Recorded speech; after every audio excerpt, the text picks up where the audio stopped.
We're here with the cast of Corsicana. We're going to go down the line. Introduce yourself, guys, and tell everybody who you play in this movie. I'm Major Dodge, and I play Doak. I'm Thomas Q. Jones, and I play a young Bass Reeves. Excellent. Isaiah Washington, and I play Bass Reeves. And we know who you are, sir.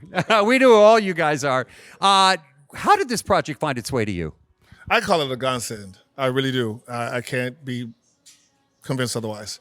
It was a very long journey, about 2 years and 24 days ago, that I got a call from Robert Davi, a wonderful character actor that we had met and really had been talking about how we could try to work together on a project. And he reached out to me on my birthday, actually, August 3rd in 2020. And I didn't return his call right away because it was my birthday.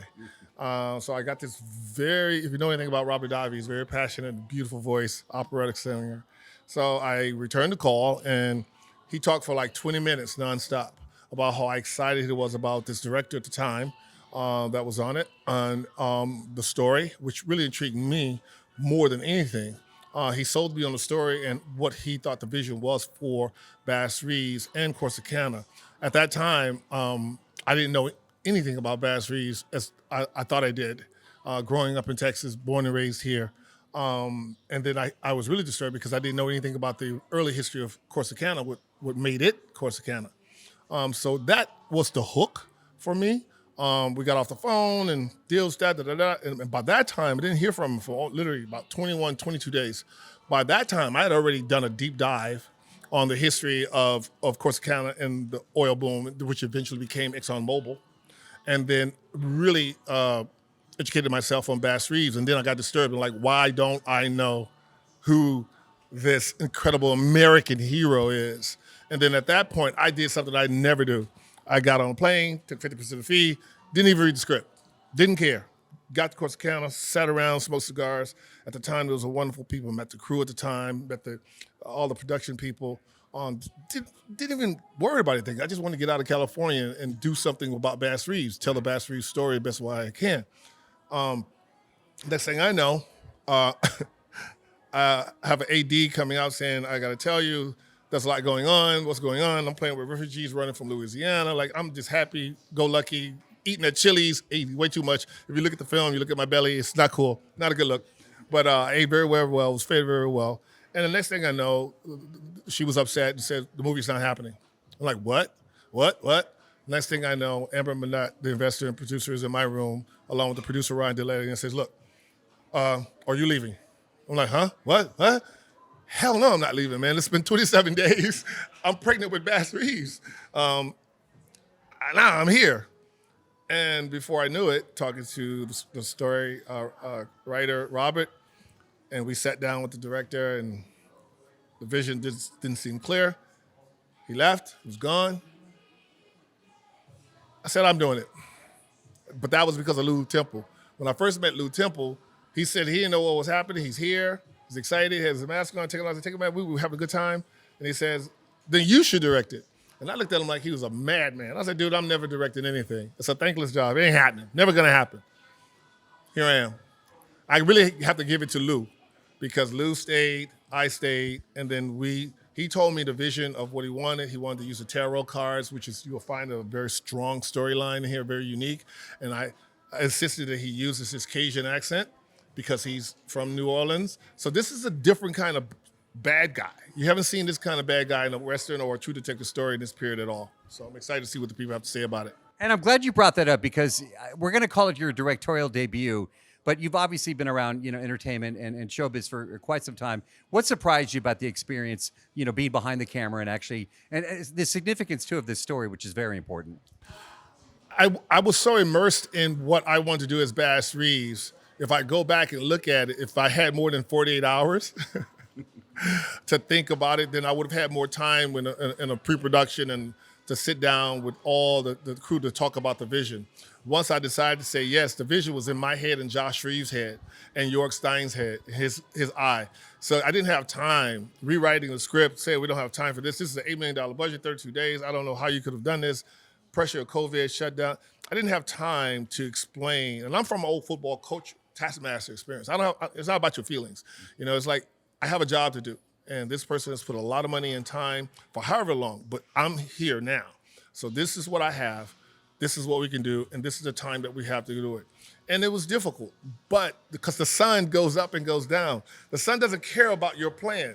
The weather doesn't care about your plan. It's going to do what it's going to do. And that's what I really got influenced by, as I said, my blessings and prayers, and cooked at 2 o'clock in the morning and thought of things to do, and influenced by all the directors that I've studied and enjoyed over the years. Jules Dassin with Rififi, and Francois Truffaut, The French Way. Biggest criticism about my movie, our movie, is that it looks very French. It feels very French. Exactly. Akira Kurosawa, Terrence Malick, Clint Eastwood, and Sergio Leone. These, Martin Scorsese, the oneers that I pulled off from 400 Blows. So all I could pull from was the movies that I liked, that enriched me, and just hope that my DP would get it. And he did. He did. He soldiered through.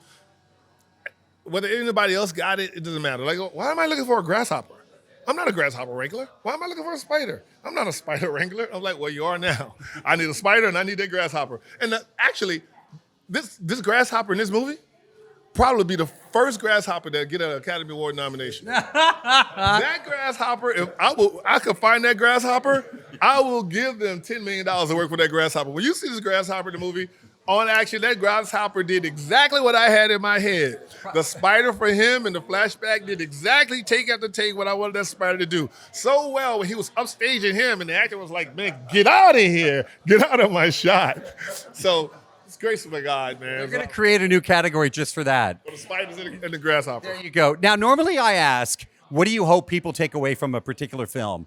I'm going to switch that. I'm going to flip it, and I'm going to ask you guys this. The impact that being a part of this movie has on you. I grew up watching Westerns. My father is a big Western buff. So was my grandfather.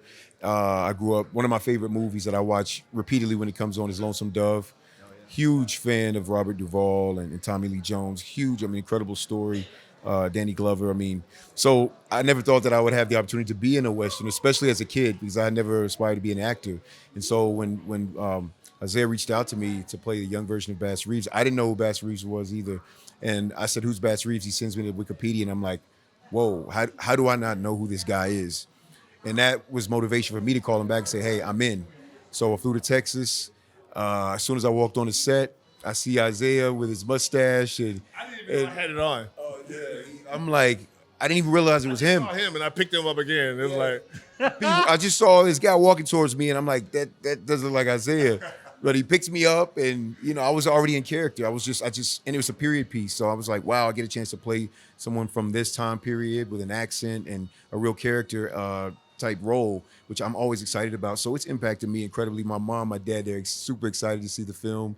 They're very proud because they are big Western fans, and so am I. So couldn't have picked a better person to work with than Isaiah as a director. He's incredible, very specific. We worked together a few years ago on a project and met. We played father and son, and we have a similar relationship in real life. He's a mentor to me. Yeah, he plays his son. This guy. But he's, we just clicked immediately on the set, and we've been like, brothers ever since. And so it was incredible to work with him. I haven't seen the film yet, so I'm super excited to see it.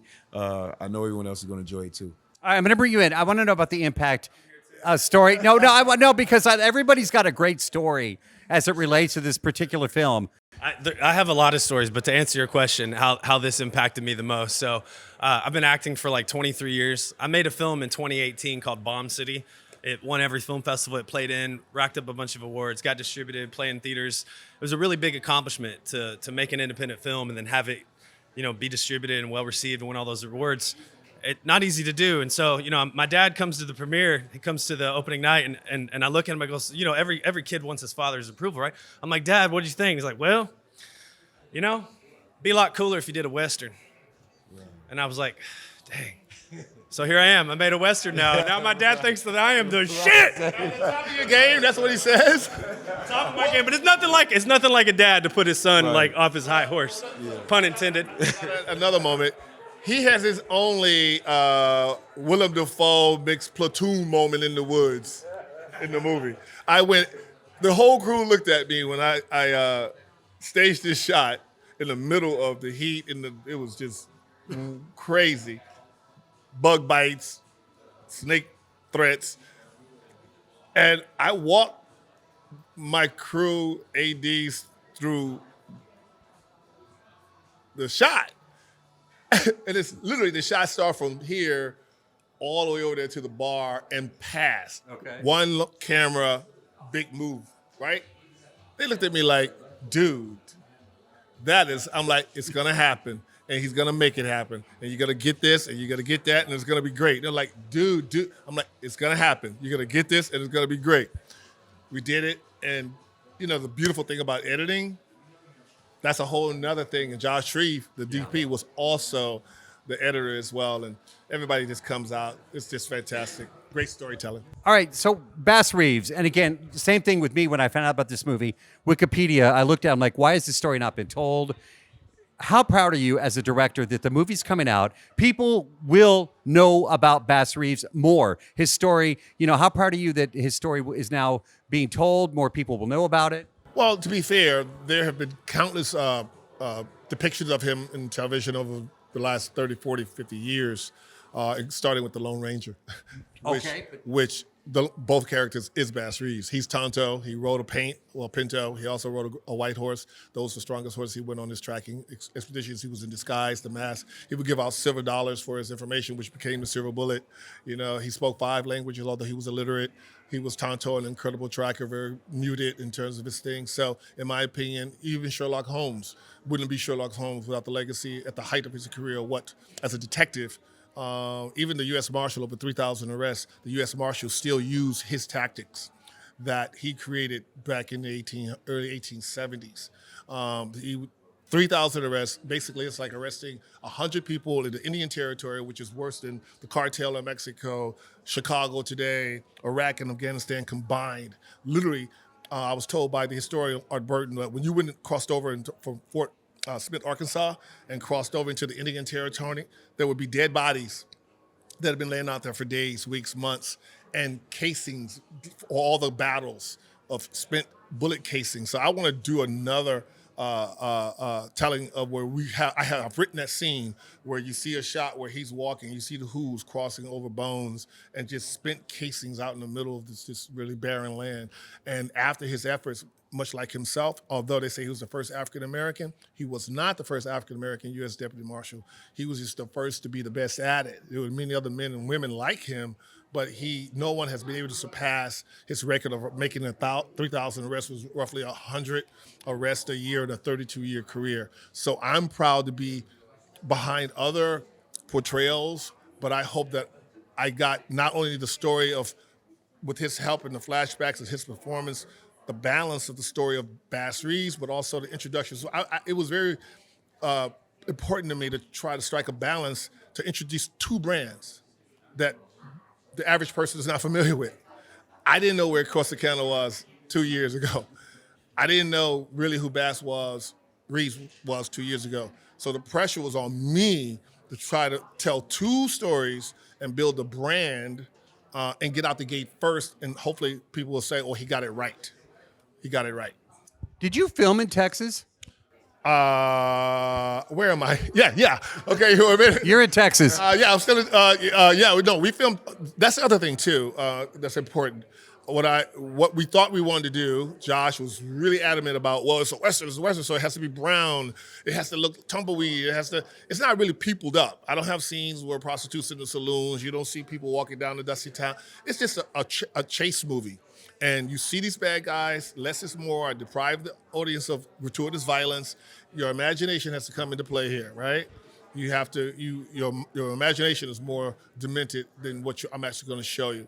And that worked. It worked for numerous reasons. It worked because of time, weather constraints, budget constraints, and just quite frankly, schedules for actors that have been sitting around trying to figure out what was going on because of bad weather and other stuff.